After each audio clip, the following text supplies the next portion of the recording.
Latoya Green. I am the Director of Debate and a lecturer in the Human Communication Studies Department at California State University, Fullerton. I have been here since the fall of 2015.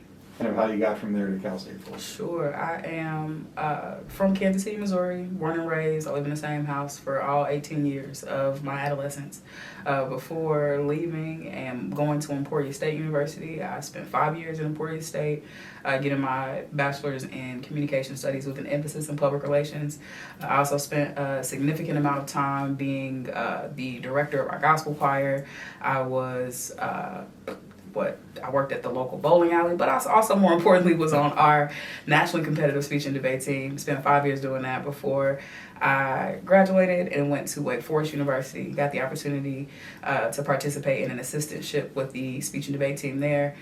Coached Wake Forest debate for 2 years. Graduated with my master's in communication rhetoric. I went back to Emporia, but recognized very quickly that I'd outgrown Central Kansas and needed a change of scenery, completely something that kind of represented the development and evolution of Latoya Green. So was excited to take on the opportunity to come to Cal State Fullerton and been here ever since. Okay. What, for people who've not been part of a competitive speech and debate team, what does that job entail? Since I got to Cal State Fullerton, I have been heavily active with the speech and debate team, particularly with our policy debate team. That consists of a season that is year-round. It begins competitively in September. It ends competitively in March or April.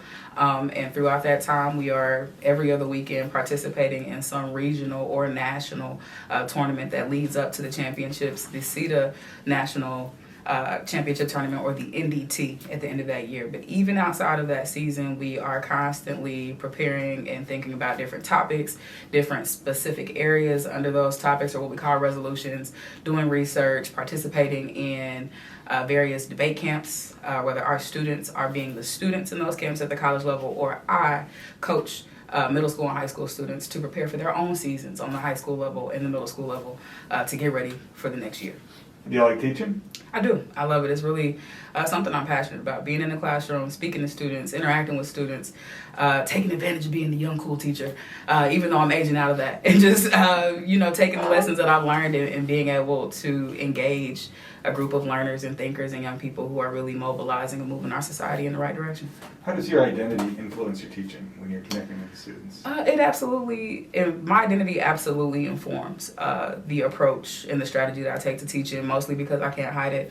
I'm a young black woman with locks down to the middle of my back. I speak how I speak, largely because I'm not from California. Outside of the classroom, the second question most people ask me is where I'm from.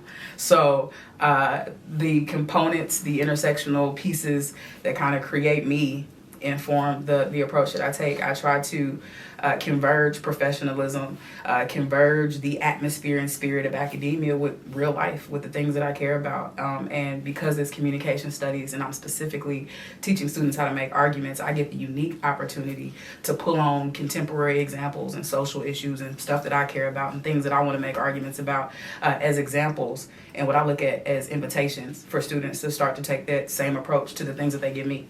So it's a lot of fun. All right. So in addition to what you do at the campus, you're involved in some other organizations that are academic and non-academic nature. Can you just tell us what those organizations are and what? For sure. The organizations that I participate in outside of campus are broad. Off campus, I focus primarily on two organizations that get a lot of my attention. The first is the Women's Debate Institute, an organization committed to undervalued or underserved individuals in the speech and debate community. This is typically women, women of color, as well as non-gender conforming individuals. And so we work to serve high school and college students on that level to make a space for them in debate. Outside of that, or secondarily, is higher definition leadership and empowerment coaching, which is a personal and individual endeavor that I've gotten into that allows for me to provide leadership training and development to small groups, individuals, and organizations who want to refine their approach to leadership. All right. And bringing all those roles together to just empower people to empower other people has been the goal and the method and the strategy that I've been putting behind HD. Okay.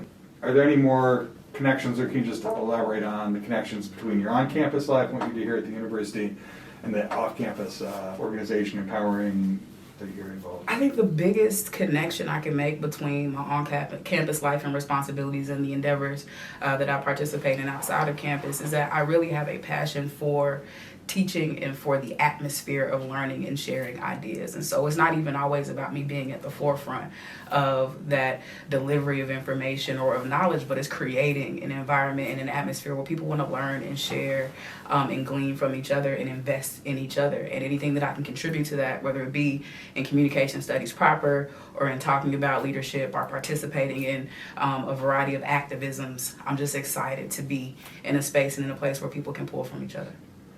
What are the problems in society that you think are the biggest ones that we ought to tackle, and what do you think ought to be done about them?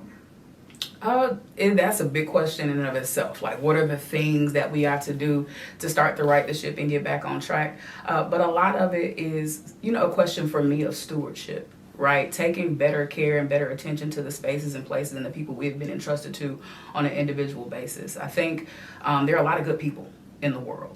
And people who have the capacity to be good and to do good outside of all the theoretical dispositions that we've come up with for why people do the things that they do. And so when I talk about stewardship, I think it's making the big things a little bit smaller.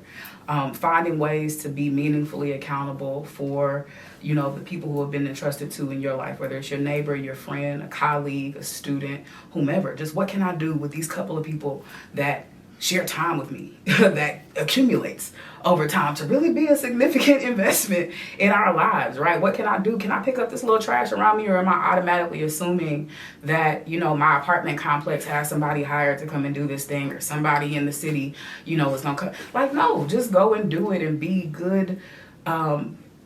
I want to use language without baggage, not overseers, but people who have been entrusted with a responsibility and a capacity to do well and to mean well. And I can give a 1,000 examples of what we could be doing, but I think it just all dwindles down to taking particular care and maintenance to what you have been given, people, place, or thing.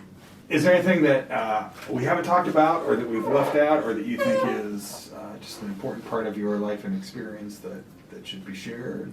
I think, if anything, like I kind of alluded to, empower people. I truly believe inspire people. So get excited, stay excited, and don't be surprised if people around you start to get excited too, right? Really, I think COVID is the worst time to use examples and words like contagious, but, outside of this particular context, I think that, the energy and passion that you have about your thing can be something that, you spread around. So don't be afraid or ashamed to do that. Find something, because I think people are losing that. They're not excited about stuff anymore. Nobody gets overly involved or invested in the little things anymore. So find something, hang on to it, latch on to it, and share that passion with other people.